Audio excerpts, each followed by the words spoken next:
Welcome to a completely different world of data management. We are entering the realm of NoSQL databases with MongoDB.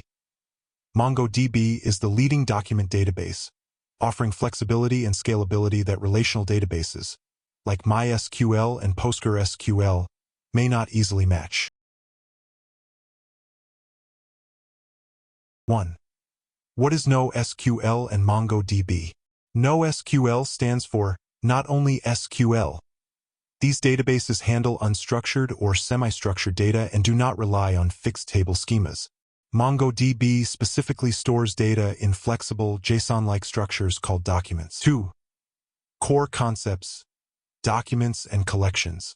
Think of MongoDB concepts by comparing them to relational databases. A document is the equivalent of a row in a table. A document is simply a map of keys and values, similar to a Python dictionary. A collection is the equivalent of a table, holding a group of related documents. Crucially, documents in the same collection do not have to share the same fields, making the schema highly flexible. Here is an example of a MongoDB document.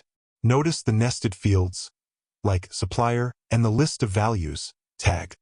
This kind of complex data can be stored naturally within a single document, simplifying data access.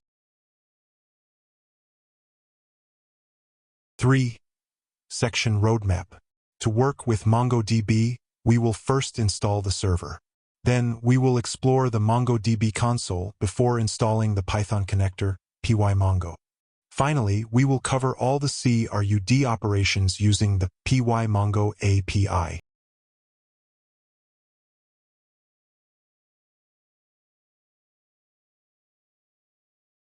To summarize, we are ready to dive into the flexible world of MongoDB.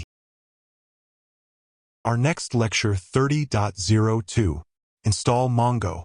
See you there.